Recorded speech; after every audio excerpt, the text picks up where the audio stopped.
시장의 문을 쉽게 열어보는 주식학개론 시간. 안녕하세요, 윤창호입니다. 제롬 파월 미국 연방준비제도 의장의 발언이 시장에 영향을 미쳤습니다. 이 경제 상황에 우려를 표했는데요. 뉴욕 증시는 이 때문에 급락하면서 마감을 했습니다. 국내 증시에도 물론 영향을 미치게 되는데요. 오늘 좀 흔들리고 있죠. 양시장 모두 파란불 깜빡이고 있습니다. 이 코스닥은 낙폭이 크지 않은 상황인데 코스피 쪽에서는 1% 이상 하락세가 나타나고 있는 모습 지금 나타나고 있습니다. 자, 주식학개론 매주 화요일, 수요일, 목요일은요. 토마토 투자클럽 문서진 전문가 그리고 김혜진 전문가 두 분의 진의 모셔보고 있습니다. 진이들과 함께 시장 상황 쉽게 파악을 해보도록 할 텐데 자, 오늘 가장 쉬워드는데 스타트가 조금은 부담스러울 수도 있을 것 같다는 생각이 조금은 들기도 합니다. 왜냐하면 이 양자 컴퓨터라고 들어보셨죠? 이 기존의 컴퓨터보다 훨씬 더 빠르고 혁명적이다 이런 말이 들리고 있는데 이 양자라는 말이 뭔가 복잡한 것 같아서 이해를 좀 포기하시는 분들도 간혹 나오는 것 같거든요. 자, 그래서 내용 문서진 전문가와 후련하게 요약 정리를 해보도록 하겠습니다. 자, 그러면 진의 소환해 보겠습니다. 주식 경제 이야기 쉽게 풀어보는 진이스탁 들어가 봅니다.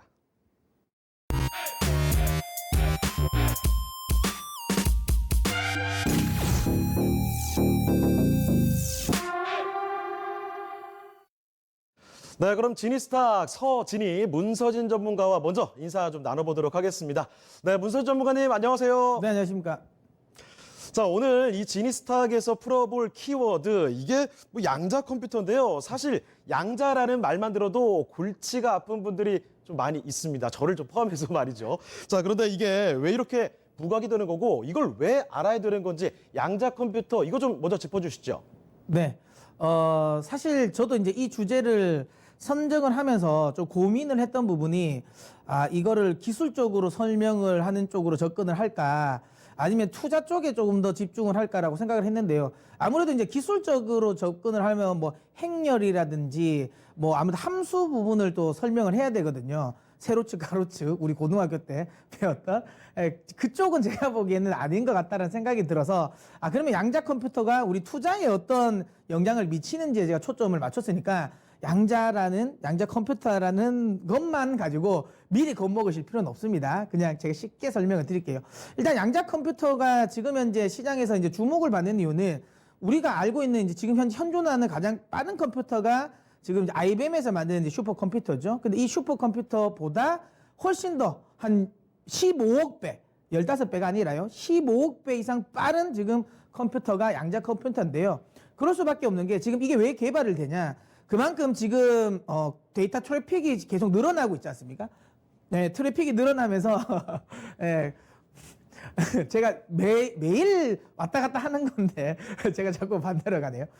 데이터 트래픽이 늘어나다 보니까 여기에 대한 이제 분석을 하는 거에 대해서 지금 시장에서 관심이 많습니다. 그러니까 뭐 흔히 말해서 우리가 AI, 그다음에 자율주행, 그리고 제가 이번 우리 주식학개론에서 소개시켜드렸던 그 원격 진료, 그러니까 의료용 클라우드 관련 이런 모든 부분이 다 이제 분석을 해야 되거든요. 이 재료, 그러니까 이 데이터를 내가 활용하기 위해서는 이걸 분석을 해야 되는데 그 분석하는 거는 아무래도 데이터 양이 많으면 많을수록 그리고 특히 이렇게 경우의 수가 많아지면 많아질수록 계산하는 연식 자체가 그러니까 굉장히 길어집니다. 근데 이거를 해소하기 위해서는 결국엔 지금 있는 슈퍼컴퓨터보다 더 빠른 컴퓨터가 필요한 거고요. 그래서 이제 이 양자 컴퓨터가 좀 부각이 되고 있는데 지금 이제 구글 같은 경우는 지금 현재 나와 있는 슈퍼컴퓨터보다 15억 배 빠른 양자 컴퓨터를 개발하고 있고요. 결국은 의료용 이게 활용도가 좀 높다라는 것 다시 한번 이야기 드리도록 하겠습니다. 자, 그렇군요. 그런데 이 단지 양자 컴퓨터가 뭔지 아는 수준에서만 그치게 되면 주식 투자하는데 조금은 2% 부족하다 이런 생각이 좀 듭니다. 이 양자 컴퓨터가 실질적으로 활용되는 분야가 뭔지 이걸 알아야 제대로 투자가 될 것 같은데요. 어떤 분야에 활용이 되고 있을까요? 네, 일단 지금 가장 먼저 우리가 이제 이 활용할 그러니까 투자 쪽의 아이디어를 찾을 수 있는 게 이겁니다. 우리 흔히 말하면 이 배송 관련 부분, 제가 이제 어제 멀스크 이야기를 하면서 지금 AI를 분석을 해서 최적의 노선을 지금 현재 다 가고 있다라고 하는 건데요. 이게 이렇습니다. 만약에 배가 운송하는 운송사, 해운사가 어떤 물류를 이동을 할 때 한 5군데를 이동을 한다게 된다면 그 경우의 수는 그러니까 5 곱하기 4 곱하기 3 곱하기 2 곱하기 1이 되겠죠. 그럼 한 120개의 경우의 수가 생깁니다. 이거는 뭐 계산하는 건 금방 계산이 되겠죠. 근데 물류를 이동을 할 때 예를 들어 한 15군데만 넘어가더라도 이 계산 공식이 경우의 수가 어마무시하게 많이 생기는 거고, 만약에 한 30군데 정도 되면 이게 지금 현재 슈퍼컴퓨터로는 한 8억 년이 넘어도 연산을 하기 어려운 거죠. 그만큼 경우의 수가 굉장히 많아진다라는 거죠. 근데 지금 아까도 이야기 드린 것처럼 이제 나중에 되면 자율주행이라든지 이런 부분에 대한 소위 말하면 이 수요가 많이 늘어나는데, 자율주행은 대부분 그냥 우리가 단순히 생각해서 내가 차를 운전하지 않더라도 그냥 움직인다, 이런 쪽에서만 생각하시는 게 아니라요, 차를 자동으로 그냥 조정만 한다, 운전만 한다라는 쪽에 포커스를 맞추는 게 아니라 자율주행을 한다면 결국에는 지금 현재 어디가 막히고 어느 쪽으로 가는 게 더 빠르고 요 부분까지 다 분석이 되어야 된다는 거죠. 그러면 결국에는 이 경우의 수라든지 이런 부분도 다 분석이 돼야 되는데, 결국에는 이거는 지금 현재 있는 슈퍼컴퓨터로는 그만큼 뭐 이 데이터가 늘어나면 늘어날수록 분석하는 속도를 떨어질 수밖에 없고, 이거 자체 활용이 잘 안 된다는 거죠.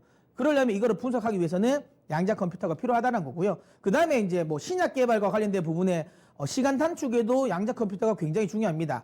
그러니까 이것도 이제 또 경우의 수가 많이 들어가죠. 뭐 예를 들어 A라는 사람이 뭐 이 약을 먹었을 때, 요 약을 먹었을 때 뭐 아프다, 안 아플 확률, 뭐 조금 아플 확률, 이런 식으로 경우의 수가 많이 됐는데, 당연히 임상군이 넓어지면 커질수록 그 경우의 수는 기하급수적으로 늘어난다는 거죠. 이게 앞서도 이야기드린 것처럼 조금만 환자군이 한 100명 단위 이상만 늘어나더라도 지금 현재 슈퍼컴퓨터로는 도저히 이거를 연산할 수 없는 거죠.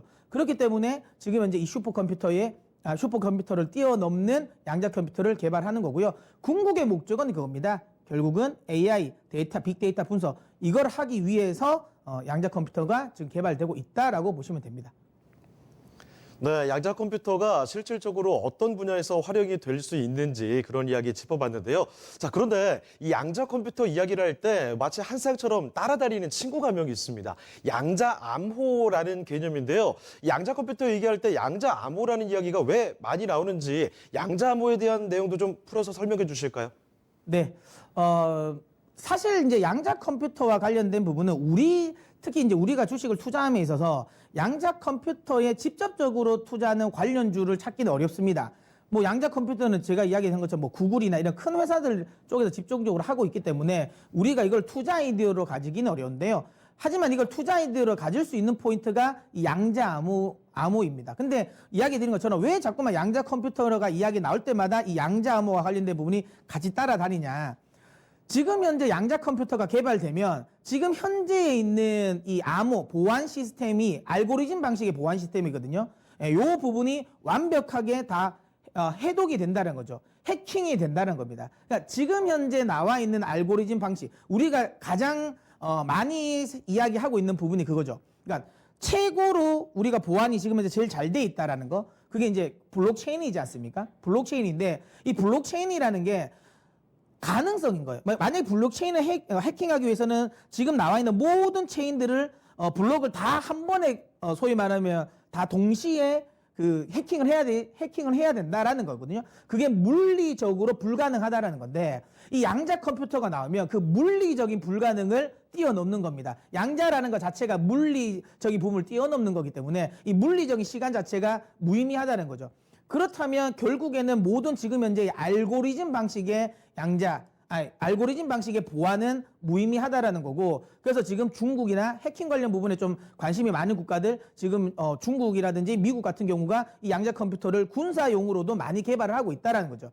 그러면 이 양자 컴퓨터의 해킹을 막기 위해서는 똑같은 양자로 소위 말하면 암호화를 만들어야 된다는 거죠. 그래서 양자 암호 기술이 굉장히 중요한 거고요.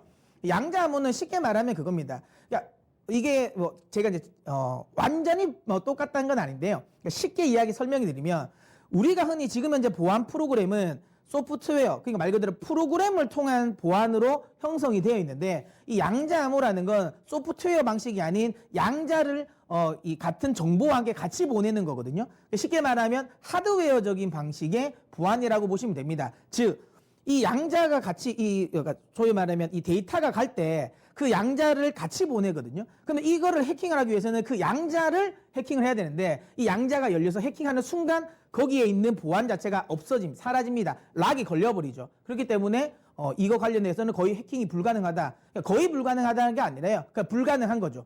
앞서도 이야기 드린 알고리즘 방식이라든지 지금 뭐 블록체인과 같은 이 보안은 그러니까 물리적으로 불가능한 거지 실제로는 이론상은 가능한 건데 이건 이론적으로도 좀 가능하지 않다라는 거 이야기 드리도록 하겠고요. 그래서 이 양자 암호와 관련된 부분에 우리나라 주요 기업들이 많이 투자를 합니다. 특히 SKT, 그다음에 KT 이런 통신사들이 굉장히 많이 투자를 하고 특히 SKT 같은 경우는 지금 글로벌 양자 암호 표준까지도 지금 취득한 만큼 그만큼 우리나라 양자 암호 기술은 꽤 글로벌 높은 수준에 위치해 있다라는 거죠.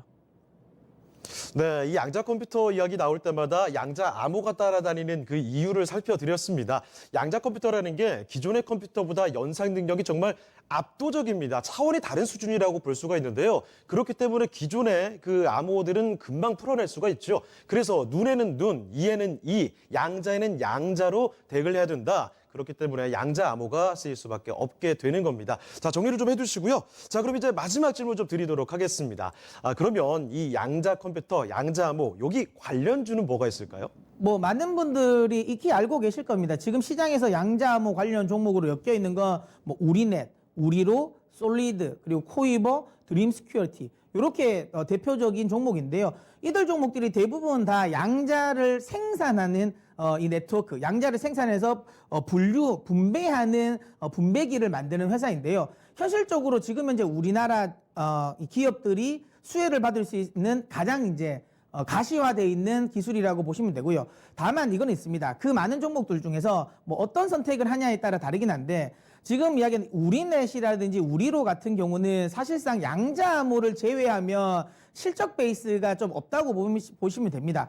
물론 양자 암호만 보고 내가 들어간다면 우리넷이 가장 강력한 대장주가 맞습니다. 왜냐하면 아까 제가 이야기 드린 것처럼 SKT와 같이 공동 개발을 했거든요. 양자 암호 관련 표준을 만들기 위해서 같이 공동 개발을 했기 때문에 양자 암호라는 이슈가 나오면 가장 먼저 대장주로 엮일 수 있는 종목이고 가장 탄력을 붙일 수 있는 종목이지만 이야기 드린 것처럼 양자 암호를 제외하면 실질적인 본업에서의 지금 퍼포먼스가 좀 잘 나오지 않기 때문에 중기적인 투자에는 조금 지금 좀 별로다라는 이야기를 드리고 싶고요. 다만 양자 암호뿐만 아니라 기존에 하고 있는 사업도 괜찮은데 실적 베이스를 믿고 있다가 양자 컴퓨터와 관련된 이슈가 떠오를 때 한 번 더 내가 추가적인 퍼포먼스를 만들 수 있다라고 생각한다면 저는 개인적으로 코이버라든지 그다음에 솔리드를 저는 좀 언급을 드리도록 하겠습니다. 그래서 중기 투자에 관심이 있는 분들은 솔리드나 코이버를 좀 관심 있게 보시고요. 나는 그냥 테마만 본다. 좀 테마에 한번 좀 힘을 실어 보겠다라고 하시면 우리넷에 관심 가져보시면 좋을 거라고 봅니다. 자, 이 4차 산업혁명 시대의 컴퓨터의 연산 처리 방식도 혁명이 일어나고 있습니다. 자, 그 주인공 바로 양자 컴퓨터, 양자 암호 이 이야기를 지니스탁에서 완벽하게 정리를 해봤습니다. 자, 그러면 지금부터는요 김혜진 전문가도 같이 좀 소환을 해서 이야기 들어보도록 할 텐데요. 핫하게 달아오르는 업종 주식과 결혼 시간 통해서 체크를 해보겠습니다. 이 시리즈는 뭐 끝날 기미가 보이질 않는 것 같습니다. 코로나19 사태로 인한 이 언택트 시대, 이게 굉장히 또 부각되고 있는 상황인데요. 오늘 벌써 챕터 5까지 들어가도록 하겠습니다. 자, 그럼 거두절미하고요. 주식과 결혼 오늘의 페이지 열어보겠습니다.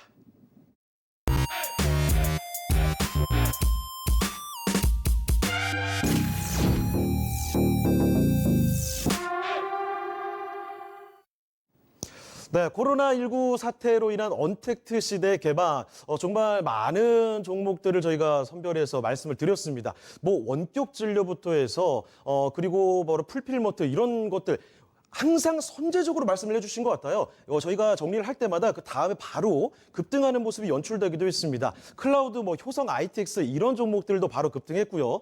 그리고 어제 말씀을 드렸던 게임주들 오늘 NC소프트 뭐 신고가까지 나와주면서 굉장히 강력한 모습을 나타내고 있습니다. 오늘 저희가 소개해드릴 그런 종목들도 바로 급등하는 모습 연출되지 않을까 기대감이 정말 높아지는데요. 어떤 키워드인지 한번 여쭤보도록 하겠습니다. 자, 오늘 언택트 벌써 5탄입니다. 전자결제 관련주로 한번 챙겨주신다고요? 네, 오늘 저희가 준비한 건 전자결제주인데요. 중요한 건 저희가 이거를 마지막으로 언택트 관련은 이번이 이제 마지막 편입니다. 네. 예, 마지막이고요. 이제 다음 주부터는 또 다른 섹터에 또 집중을 할 텐데 마지막인 만큼 지금 오늘 보니까 원래 저희가 이거 준비를 이전에 원래 했었는데 아침에 이미 다 마무리됐는데 보니까 관련 종목들이 좀 급등을 지금 이미. 하고 있더라고요. 네. 그래서 혹시라도 근데 급등을 한다 하더라도 괜찮은 게 그러면 이거 더 살 수 있는지 아니면 더 갈 수 있는 건지를 우리 방송을 통해서 또 판단하셔도 될 거라고 생각돼서 오늘 전자결제주 관심 있으신 분들 이 방송 끝까지 좀 참고해 주셨으면 좋겠습니다. 네, 저희가 벌써 5번째 시간으로 언택트 관련 섹터에 대해서 소개를 해드리고 있는데요. 저희가 앞서서 설명해드렸던 뭐 언택트 관련 소비라든지 뭐 어제 게임이라든지 결국엔 결제를 해야 되잖아요. 그렇죠. 네, 그래서 오늘은 그 전자 결제에 대해서 설명해드릴까 하는데요. 당연히 이 온라인 소비가 늘어나고 온라인으로 결제를 많이 하시다 보니까 이 시장은 커질 것이라고 생각을 할 겁니다. 네, 근데 실제로 조사를 해봤더니요. 최근에 성인 남녀의 70% 이상이 언택트 소비를 더 많이 했다. 최근에 더 많이 했다라는 통계가 있었고요. 이 언택트 소비를 해봤더니 너무 편한 거죠. 네, 실제로 굳이 외출을 안 해도 소비가 가능했었고 또는 최근에 외출을 해도 굳이 점원을 안 만나고 결제를 핸드폰으로 하시는 분들도 많으시거든요. 그래서 오히려 더 편하더라라는 통계도 있어서 선호도가 조금씩 올라가고 있어요. 그래서 이 시장은 올라갈 수밖에 없을 거라 생각하고 올해부터 2020년까지 연평균 21.9%씩 성장하는 게 온라인 시장 그리고 온라인 전자결제 시장이라고 생각하시면 될 것 같은데요. 이 전자결제에도 사실 나눌 수가 있죠. 네, 그 부분에 설명을 해주시면 좋으실 것 같아요. 네. 많은 분들이 이런 이야기를 많이 좀 헷갈려 하시는 분들이 계십니다. 그러니까 피지사와 이 벤사. 그러니까 전자결제 나올 때마다 계속 이제 꼬리처럼 따라다니는 게 이 피지와 벤인데요. 물론 이제 자영업을 하시는 분들은 잘 아실 겁니다. 예, 무조건 이걸 받아야 되니까. 근데 이제 그런 게 아닌 분들을 위해서 제가 아주 쉽게 설명해 드리겠습니다. 여기 그림을 보시면 쉽게 설명하면 이겁니다. 그러니까 피지사는 온라인 쇼핑몰의 온라인 결제에 좀 카드를 결제하기 위한 특화되어 있는 시스템이라 보시면 되고요. 이 벤은 오프라인에 조금 더 특화되어 있다고 보시면 되는데요. 네. 우리가 흔히 온라인을 결제를 할 때 예를 들어 뭐 A라는 뭐 예를 들어 뭐 혜진이 쇼핑몰 이렇게 해서 네. 결제를 합니다. 옷을 사서 결제를 하면 혜진이 쇼핑몰로 결제가 찍히지 않죠. 네, 그렇죠. 그러니까 무슨 뭐 예를 들어 뭐 KG 이니시스나 아니면 NH 한국 사이버 결제 뭐 이런 식으로 이게 찍히는 건데요. 그게 그겁니다. 일반 작은 이제 쇼핑몰 업체들은 개별적으로 자기들이 이제 카드사에 소위 말하면 이 수수료 시스템을 결제 시스템을 붙일 수가 없기 때문에 이거를 피지사가 대신해 줍니다. 대신을 해주고 거기에 따른 수수료를 받는다라고 보시면 되고요. 이제 벤은 반대로 우리가 이제 음식을 먹으러 갈 때 뭐 카드 결제를 하지 않습니까? 네. 그 카드 단말기가 있지 않습니까? 쉽게 말하면 이런 결제를 하기 위해서는 그 특수한 결제할 수 있는 네트워크를 형성해야 되는데 이걸 개인 투자자, 그러니까 개인 일반 이제 소상공인들이 할 수 없지 않습니까? 엄청나게 막대한 돈이 들이니까 이거를 이제 벤사가 미리 다 따놓는 거죠. 그리고 나서 이제 카드 단말기나 이 서비스를 할 수 있게 만들어주고 거기에 따른 수수료를 받는 체계가 되는데요. 그래서 쉽게 말하는 것처럼 온라인은 이제 피지사라고 보시면 되고요. 이제 오프라인 쪽에 좀 집중되어 있는 건 벤사라고 생각하시면 될 겁니다. 네, 그래서 온라인 결제가 늘어났을 때는 이 벤사의 실적이 더 좋아지고, 오프라인 결제가 늘어나면 벤사의 실적이 좋아지고, 온라인 결제가 늘어나면 피지사의 실적이 더 좋아진다라는 게 통상적인데요. 최근에 원래 오프라인 시장이 뭐 저희가 많이 카드도 사용하시고 했었으니까 벤 시장이 20년 넘게 꾸준히 성장을 했었습니다. 최근엔 좀 달라졌어요. 네. 최근엔 이 벤사와 피지사가 거의 통합되는 그렇죠. 병합이 되는 분위기로 가고 있거든요. 왜냐하면 오프라인에 대한 소비가 좀 줄는 것도 있지만 최근에는 오프라인과 온라인을 병행해서 결제를 하시거든요. 그거에 관련된 O2O 서비스죠. 네, 그렇죠. 그거에 관련된 용어가 O2O입니다. 온라인 투 오프라인인데요. 이 단어가 좀 어렵게 생소하게 들으실 수 있겠지만 이게 모바일을 온라인하고 오프라인하고 병행이 되는 거예요. 우리 삶에서. 그러니까 예를 들면 배달의 민족 생각하시면 될 것 같아요. 네. 결제는 온라인으로 하지만 저희가 음식은 오프라인으로 받죠. 배달을 받죠. 카카오 택시 같은 경우에도 결제는 어플로 할 수 있지만 택시는 저희가 오프라인으로 활동을 하는 거니까 그렇게 온라인과 오프라인의 결제가 서로 통합되고 병합되는 것, 그런 것을 이제 O2O 시스템, O2O 서비스라고 보시면 될 것 같은데요. 그러기 때문에 이 시장은 조금 더 커질 수밖에 없습니다. 벤사의 이제 피지사가 벤사까지 오프라인의 결제 시스템까지 모두 다 병합을 하기 때문에 최근에 피지 이용 금액이 피지사들 실적이나 이용 금액이 꾸준하게 증가를 하고 있어요. 준비한 표를 보시면 이게 분기별로 피지사의 이용 금액 추이를 나타낸 건데요.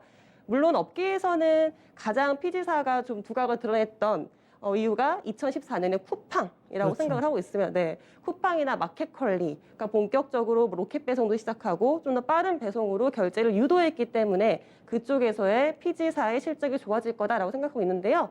코로나 이전에도 사실은 이 시장에 대한 기대감이 있었지만 코로나 이후에도 역시나 이 전자결제, 피지사들의 실적은 좀 엄청나질 것 같아요. 네. 그래서 이제 저희가 준비한 이제 종목들을 한번 봐야 되지 않겠습니까? 네. 네, 한번 보겠습니다.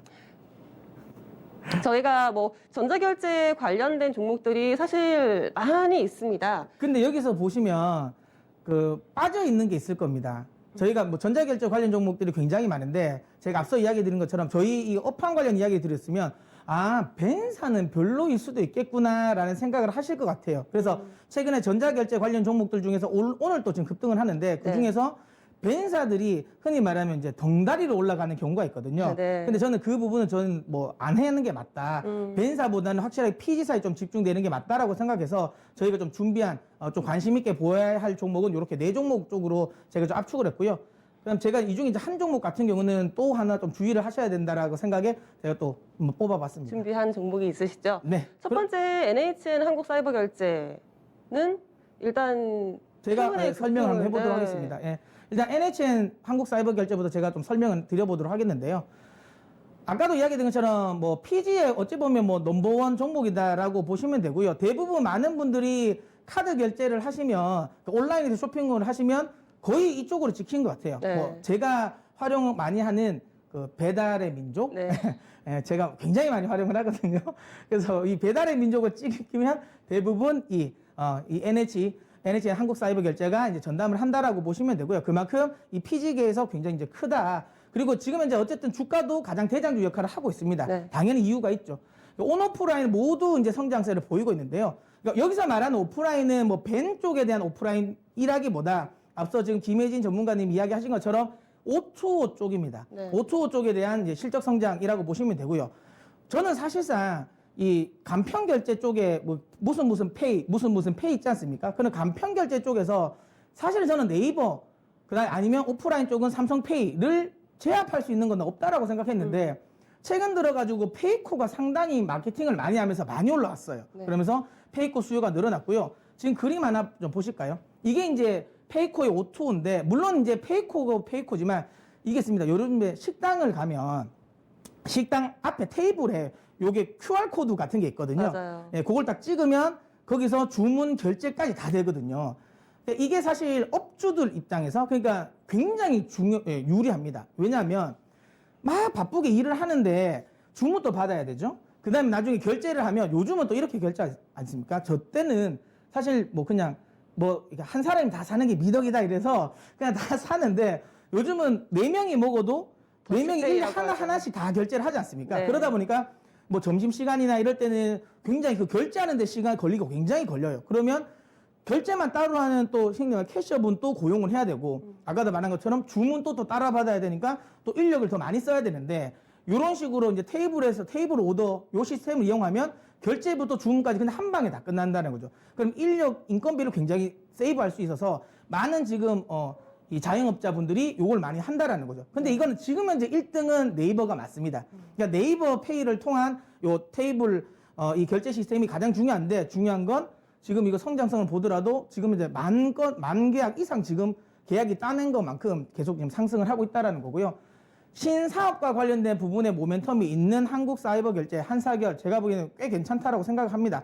다만 한 가지 제가 좀 아쉬운 건 너무 많이 올랐습니다. 네. 예, 너무 많이 올라서 지금 개인적으로 이게 밸류에이션 대비해서도 너무 많이 올랐고요.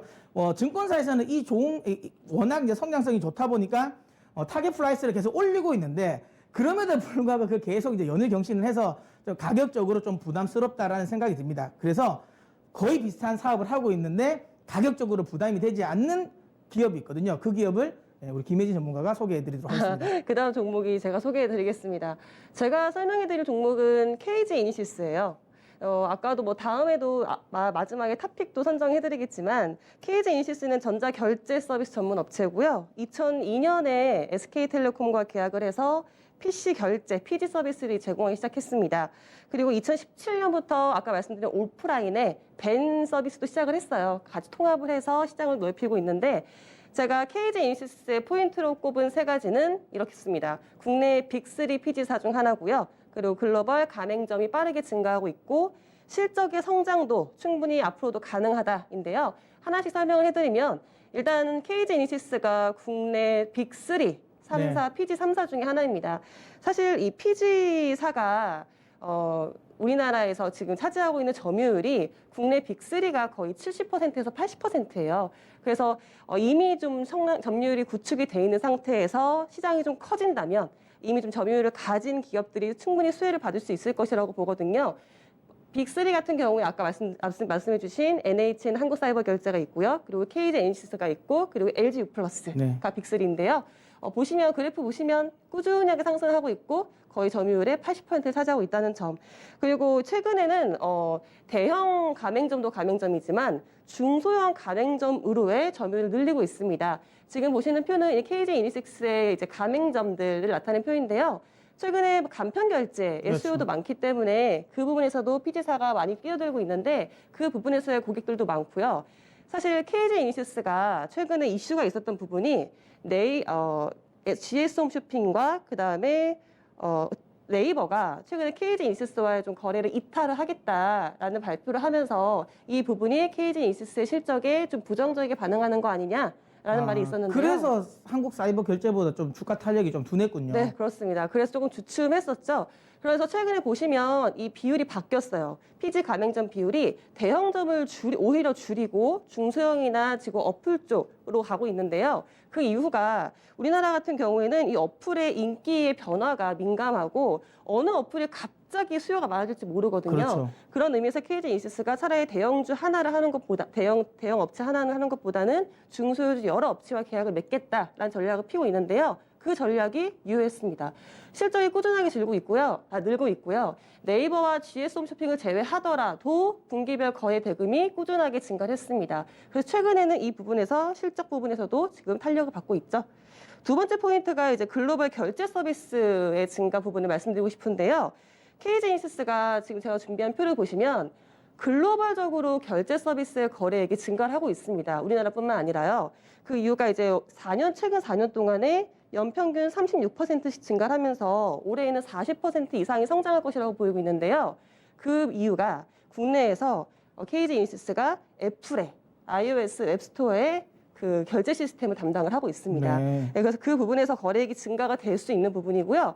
그리고 지금 준비한 표가 KG 이니시스의 글로벌 주요 가맹점인데 여기서 좀 눈에 띄는 기업이 저는 레고가 눈에 띄네요. 네. 네, 아무래도 네. 네. 저는 스타벅스와 넷플릭스입니다. 네. 스타벅스 같은 경우에는 사실 O2O 서비스라고 하죠. 그리고 그렇죠. 사이렌 오더. 사이렌 오더. 네, 많이 하실 거예요. 최근에 매장을 가셔도 굳이 점원한테 주문을 안 하고 어플로 주문하시거든요. 그 O2O 결제 서비스에 좀 앞서 나갔던 부분이 그 스타벅스의 사이렌 오더인데 최근에도 이 부분에 대한 수요가 증가를 하고 있어요. 이 부분도 KG 이니시스가 영위를 하고 있고요. 그리고 넷플릭스의 그 PG사도 KG 이니시스인데요. 넷플릭스의 고객은 뭐 앞으로 더 증가할 것 같으니까 국내에서도 그 부분에서도 좀 수요가 기대가 됩니다. 마지막으로 세 번째 포인트가 저는 실적입니다. 실적 같은 경우에 뭐 당연히 아까 말씀드린 대로 꾸준하게 증가하고 있고요. 뭐 앞으로도 뭐 1분기 실적이 잘 나와주면 선방했으니까 앞으로는 더 좀 상승할 수 있을 것 같아요. 물론 여기서 또 우려하시는 부분은 KG 이니시스 가맹점 중에서 여행업체들이 많습니다. 여행업체가 거의 연 1조 규모의 거래 대금을 자랑하기 때문에 이 부분에서 KG 이니시스가 수혜를 받으면 좋겠지만 현재 코로나로 인해서 여행업체에서 좀 수요가 좀 줄 수 있겠다는 우려감이 있긴 하지만요. 그 부분은 이제 코로나 이슈가 조금 잠잠해지면 또 그 부분은 실적으로 또 긍정적으로 작용할 수 있을 것 같으니까요. 앞으로 좀 더 지켜볼 만한 그룹인 것 같고요. 또 밸류도 아까 말씀해 주셨던 NHN 사이버 결제에 비해서 싸요. 네. 그런 부분에서 주목하시면 좋겠네요. 확실하게 KG 이니시스가 이렇게 보니까 NHN 한국사이버 결제보다 못 간 이유가 좀 몇 개는 있었네요. 근데 이제 그 부분이 좀 해소가 될 것 같다는 생각은 듭니다. 자, 그 다음에 제가 이제 또 준비한 건 인포바인인데 많은 개인 투자자분들이 이 전자결제 관련 이야기를 하면서 인포바인에 투자를 또 많이 하시더라고요. 그래서 저는 이런 이야기 드리는 게 실제로 전자결제와 관련된 부분에 있어서 좀 위험한 종목이다라고 제가 이야기 좀 드리고 싶습니다. 네. 자, 일단 인포바인의 회사는 이제 휴대폰 인증서 보관 서비스 국내 1위입니다. 휴대폰 인증서 보관 서비스 1위, 저게 뭐지? 라고 생각하시는 분들이 계시는데요. 혹시라도 이 방송을 보는 시청자분들 휴대폰에 나중에 부가 서비스에 한번 봐보세요. 이거 본의 아니게 다 등록이 돼 있는 분들도 꽤 계실 겁니다. 네, 저는 알고 있었는데 예. 네, 가입이 돼 있더라고요. 저는 사실상 그냥 저는 실제로 사용을 합니다. 저는 사용을 하기 위해서 이걸 또 등록하게 했는데 본의 아니게 등록돼 있는 경우도 많거든요. 이게 이제 그겁니다. 굳이 우리가 공인인증서를 쓸 때 이렇게 USB를 왔다 갔다 가지고 가든가 아니면 공인인증서가 설치되어 있는 컴퓨터에서만 했는데 이게 이제 모바일을 통해서 어떤 컴퓨터로든 다 할 수 있게 하는 서비스거든요. 네. 근데 중요한 건 요즘은 그거죠. 이것 때문에 뭐 결제 관련 부분이 온라인 결제가 커지면 증가한다라고 하지만 요즘 아시겠지만 요즘 전자 결제할 때 공인인증서 사용하는 비율이 굉장히 많이 떨어지고 있어요. 그리고 이제 앞으로 공인인증서 사용 자체가 또 정부 차원에서 지금 계속 이제 떨어뜨리고 있기 때문에 성장성과 관련된 부분은 좀 우려가 있다라고 보고요. 그 다음에 하고 있는 사업이 슈퍼패스라는 건데요. 그러니까 그 워낙 요즘에 온라인 가입이 많다 보니까 내가 여기서는 뭐 아이디가 뭐지? 맨날 그러잖아요. 아이디는 알겠는데 맨날 비밀번호 틀려요. 나는 분명히 맞다고 했는데 한 5번 연속 틀려서 또 이제 풀어야 되는 락이 걸리는 이런 사태가 벌어져서 지금 이렇게 자동으로 생성할 수 있는 어플인데요. 사실상 이거는 삼성 쪽에서 상당 부분 많이 장악을 해버렸어요. 아니면 이제 구글 쪽에서 많이 장악을 해서 성장성은 좀 크지 않다라는 이야기 좀 드리도록 하겠습니다.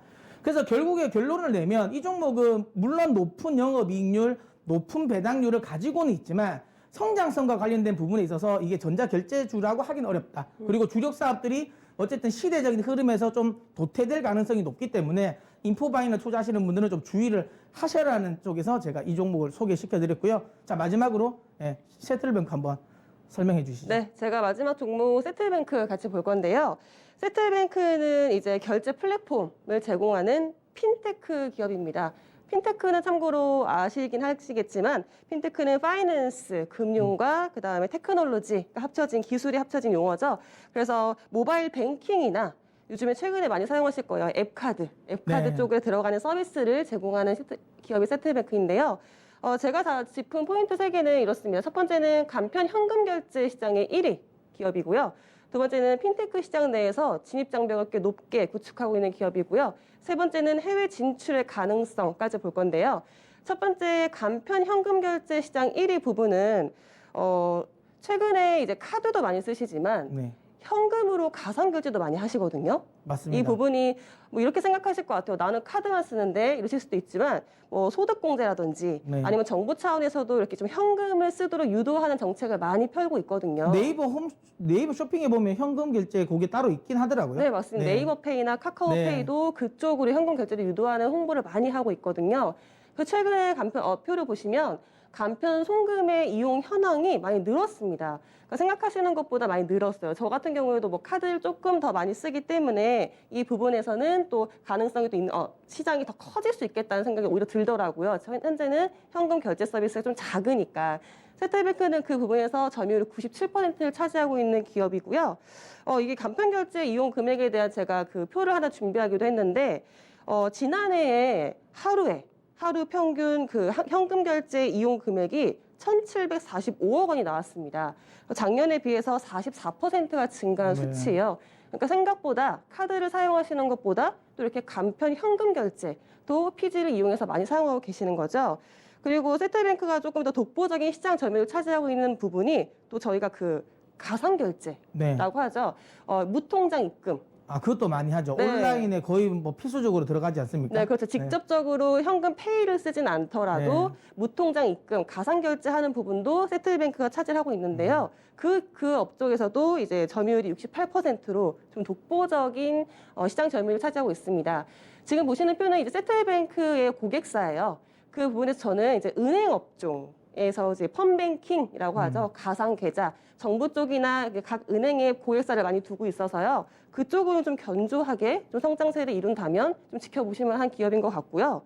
두 번째 포인트가 이제 그 핀테크 내에 진입 장벽을 높게 구축하고 있는 부분입니다. 사실 앞서서 말씀드린 거랑 이제 좀 이어질 것 같은데, 이제 은행 같은 경우에는 좀 보수적인 기업이라고 할 수 있잖아요. 그러니까 보안도 중요하고요. 그리고 앞서서 했던 거래를 계속 유지하려는 그런 성향이 있는데, 거래처들 보시면 국내 21개의 시중은행과 모두 제휴를 맺고 있어요. 그러니까 그런 부분이 좀 안정적이다라고 생각하시면 좋으실 것 같고요.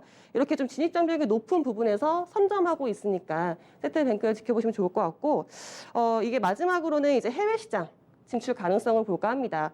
세트뱅크 같은 경우에는 해외 진출 어떤 식으로 하려고 하냐면요. 최근에 해외여행 하실 때 신용카드만 쓰시지 않고 현금을 뽑아 가시잖아요. 그렇죠. 그런데 여기서 이제 현금 결제, 펀뱅킹 시스템을 이용해서 이제 바로 간편 현금 결제를 해외에서도 할 수 있도록 그 시스템을 구축을 하고 있습니다. 만약에 그게 좀 잘 된다면 해외여행 시에도 편해질 것 같아서요. 그 부분에서도 좀 세트뱅크 지켜보시면 좋으실 것 같아요. 아무래도 이 해외여행 갈 때 좀 불편한 거 환전이라든지 네. 그쪽에서 이제 이 송금하는 부분이 굉장히 불편했는데 그 부분을 또 셔틀뱅크가 해소를 해줄 것 같네요. 네. 네, 이 피지와 벤 이렇게 온라인과 오프라인 나눠봤고요. 여기에 관련주까지 살펴보니까 이제 전자결제 어느 정도 정리가 되는 것 같습니다. 자, 그러면 이제 탑픽을 뽑아볼 시간입니다. 아까 전에 김혜진 전문가님께서 언뜻 언급을 해주신 것 같은데 탑픽 종목 제시를 해주시고요. 선정해주신 이유 그리고 가격 분석까지 도와주시죠. 네, 뭐 탑픽을 눈치채신 분들도 계실 거예요. 네, 저는 이제 KG 이니시스를 탑픽으로 뽑을 건데요. 앞서서 말씀드린 대로 밸류적으로 저렴한 구간입니다. 네. 현재 지금 PG사들의 평균 밸류가 15에서 16 정도인데요. KG 이니시스는 밸류가 현재 9배예요. 네. 그럼 충분히 접근해 볼 만한 부분이 있고, 오늘 좀 급등을 했긴 했지만, 그래서 가격 전략을 좀 드리면 바로 접근하시는 것보다는 좀 분할 매수 접근을 하셨으면 좋겠어요. 그래서 손절 라인은 22,000원 정도 생각하시고요. 목표가는 충분히 4만 원까지 잡으셔도 될 것 같습니다. 오히려 오늘 윗꼬리가 오히려 뭐 매수의 기회로 또 활용될 수도 있는 포인트인 것 같네요. 네. 네, 코로나19 사태로 부각되는 언택트 시대 특집 오늘 5번째 챕터이자 마지막 챕터 바로 전자결제 관련주를 자세히 정리를 해봤습니다. 자, 슬슬 이제 또 마무리할 시간이 다가오고 있는데요. 미국 증시에서 경제 불확실성 대두되면서 이틀 연속 급락하는 모습 나왔습니다. 그러면서 국내 증시에서도 이런 앞으로 조정 가능성 이런 우려들이 나오고 있는데요. 실제 오늘도 양시장 좀 조정을 받는 모습이 나타나고 있는 상황. 여러분 아무쪼록 남은 시간 신중하게 대응하시길 바라면서 주식학개론 오늘은 여기서 마치도록 하겠습니다. 지금까지 다양한 투자 판단에 대한 도움 말씀드렸습니다. 하지만 특정 종목의 상승과 하락을 보장하지 않는다는 점 명심해 주시고요. 그럼 저희는 내일 이 시간에 다시 뵙겠습니다. 고맙습니다.